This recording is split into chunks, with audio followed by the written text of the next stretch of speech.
মুসলমান জাতির করণীয় রয়েছে, কর্তব্য রয়েছে যে হ্যাঁ ওই মুসলমান জাতির ওই কাজটি করবে।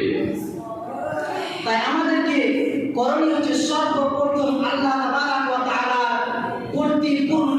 পরিপূর্ণভাবে ঈমান আনতে হবে এবং তাকওয়া অর্জন করতে হবে। আমাদের এটা কাজ প্রথম। সর্বপ্রথম মুসলমানদের করণীয় হচ্ছে, মুসলমানদের কর্তব্য হচ্ছে যে আল্লাহর প্রতি ঈমান আনা এবং আল্লাহর প্রতি তাকওয়া অবলম্বন করা, এটা আমাদের কাজ। তাই এই সম্পর্কে আল্লাহ তাবারক ওয়া তাআলা কুরআন মাজিদের মধ্যে বলেছেন সূরা আলার মধ্যে 14 এবং 15 নম্বর আয়াতে যে ক্বাদ আফলাহা মান তাযাক্কা ওয়া যাকারা ইসমা রাব্বিহি ফাসাল্লা। এই সফল ওরাই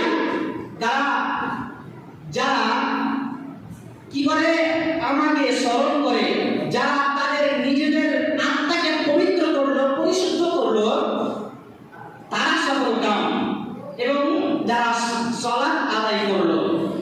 এই আয়াতের